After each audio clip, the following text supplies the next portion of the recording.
1834-ലാണ് British കപ്പലുകൾ Indian മഹാസമുദ്രത്തിലൂടെ നൂറുകണക്കിന് Indian തൊഴിലാളികളെ മൗറീഷ്യസിലേക്ക് കൊണ്ടുപോയത്. അവർക്ക് മെച്ചപ്പെട്ട ജീവിതം ബ്രിട്ടീഷുകാർ വാഗ്ദാനം ചെയ്തു. അങ്ങനെയാണ് കരിമ്പിൻ തോട്ടങ്ങളിലെത്തിയ ഇന്ത്യക്കാർ മൗറീഷ്യസുമായുള്ള ബന്ധത്തിന് തുടക്കം കുറിക്കുന്നത്. 2 നൂറ്റാണ്ടുകൾക്ക് ശേഷം 2025 മാർച്ച് 12-ന് ഇന്ത്യൻ പ്രധാനമന്ത്രി നരേന്ദ്രമോദി മൗറീഷ്യസിന്റെ 57ാമത് ദേശീയദിനാഘോഷത്തിൽ പങ്കെടുക്കാൻ പോർട്ട് ലൂയിസിൽ കഴിഞ്ഞ ദിവസം എത്തിയിരുന്നു. ഈ സന്ദർശനം ഇരു രാജ്യങ്ങളും തമ്മിലുള്ള ആഴമേറിയ ബന്ധത്തെ ഉയർത്തിക്കാട്ടുന്നതാണ്. മോദി വിമാനമിറങ്ങിയ ഉടൻ തന്നെ ഗാർഡ് ഓഫ് ഓണർ നൽകി അദ്ദേഹത്തെ പരമ്പരാഗത ഗാനത്തോടെ മൗറീഷ്യസ് സ്വീകരിച്ചു. മൗറീഷ്യസ് പ്രസിഡന്റ് ധരം ഗോകുൽ കണ്ട അദ്ദേഹത്തിന് പ്രയാഗ്രാജിൽ നിന്നുള്ള വിശുദ്ധ ഗംഗാജലവും ബീഹാറിൽ നിന്നുള്ള സൂപ്പർഫുഡായ മഖാനയും സമ്മാനിച്ചു. പ്രഥമ വനിതയ്ക്ക് അതിമനോഹരമായ ഒരു ബനാറസി സാരിയും നൽകി. ചരിത്രപരമായ നിമിഷമാണ് മൗറീഷ്യസിൽ നടന്നത്. മൗറീഷ്യസ് തങ്ങളുടെ പരമോന്നത സിവിലിയൻ ബഹുമതിയായ the Grand Commander of the Order of the Star and Key of the Indian Ocean പ്രധാനമന്ത്രി നരേന്ദ്രമോദിക്ക് സമർപ്പിച്ചു. ഈ ബഹുമതി ലഭിക്കുന്ന ആദ്യ ഇന്ത്യൻ നേതാവാണ് നരേന്ദ്രമോദി. 2 ദിവസത്തെ സന്ദർശനത്തിൽ അദ്ദേഹം ദേശീയദിനാഘോഷങ്ങളിൽ പങ്കെടുക്കുകയും പ്രധാന കരാറുകൾ ഒപ്പിടുകയും ചെയ്യും. മൗറീഷ്യസിന്റെ കഥ 10-ാം നൂറ്റാണ്ടിൽ അറബ് നാവികരിൽ നിന്നാണ് ആരംഭിച്ചത്. പിന്നീട് ഡച്ച്, ഫ്രഞ്ച്, ബ്രിട്ടീഷ് ഭരണങ്ങൾ തുടർച്ചയായി മൗറീഷ്യസിനെ ഭരിച്ചു. 19-ാം നൂറ്റാണ്ടിൽ ബ്രിട്ടീഷുകാർ ബീഹാർ, തമിഴ്നാട്, ഉത്തർപ്രദേശ് എന്നിവിടങ്ങളിൽ നിന്ന് തൊഴിലാളികളെ തോട്ടങ്ങളിലേക്ക് കൊണ്ടുവന്നു. ഇപ്പോൾ 12 ലക്ഷം ജനസംഖ്യയുള്ള മൗറീഷ്യസിൽ 70% പേർ ഇന്ത്യൻ വംശജരാണ്. ഏറെയും ഭോജ്പുരി, തമിഴ്, ഹിന്ദി തുടങ്ങിയ ഭാഷകൾ സംസാരിക്കുന്നവർ.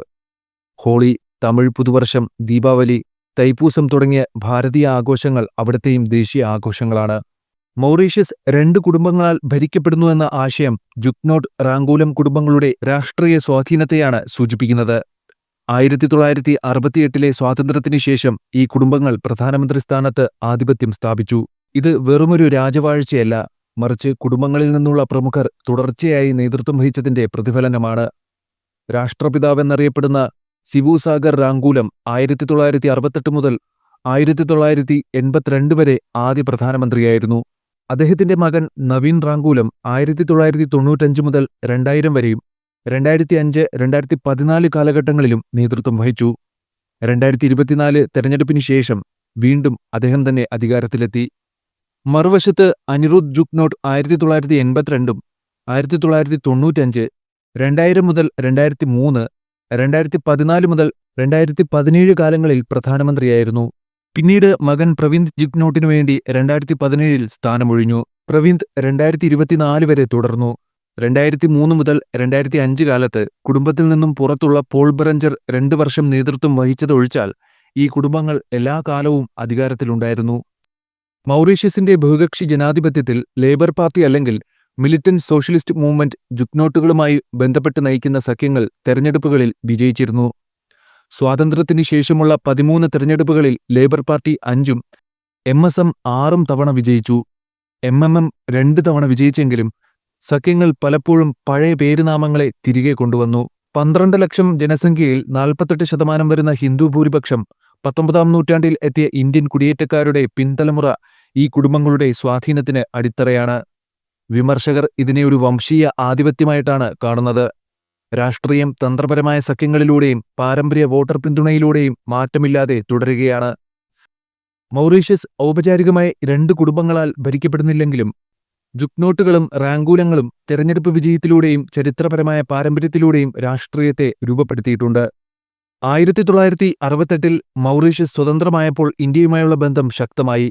1974-ലെ പ്രതിരോധ കരാർ മുതൽ 1983-ലെ അട്ടിമറി ഭീഷണി തടഞ്ഞതുവരെ മൗറീഷ്യസിന് ഇന്ത്യ സുരക്ഷാ പിന്തുണ നൽകിയിരുന്നു. ചാഗോസ് ദ്വീപുകൾ തിരികെ നേടാൻ ഇന്ത്യ മൗറീഷ്യസിനെ പിന്തുണയ്ക്കുകയും ചെയ്തു. 2024 ഒക്ടോബറിൽ UK അവ മടക്കി നൽകാൻ തീരുമാനിച്ചു.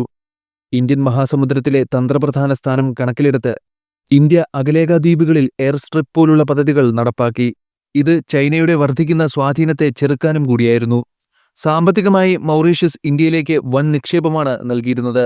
ഇന്ത്യയും $110 കോടി വികസന പദ്ധതികൾക്കായി മൗറീഷ്യസിന് നൽകിയിട്ടുണ്ട്. മെട്രോ ദുരന്ത സഹായവും അതിൽ ഉൾപ്പെടുന്നു. ബഹിരാകാശത്തും ഇരു രാജ്യങ്ങൾക്കുമിടയിൽ പങ്കാളിത്തമുണ്ട്. 1986 മുതൽ ഇന്ത്യയുടെ ISRO മൗറീഷ്യസിൽ സാറ്റലൈറ്റ് ട്രാക്കിംഗ് സ്റ്റേഷൻ പ്രവർത്തിപ്പിക്കുന്നുണ്ട്.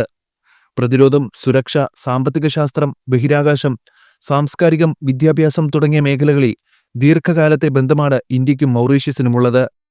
ഇരു രാജ്യങ്ങളും തമ്മിലുള്ള ആഴത്തിലുള്ള സാംസ്കാരിക ബന്ധമാണ് പ്രത്യേകം എടുത്തു പറയേണ്ടതും.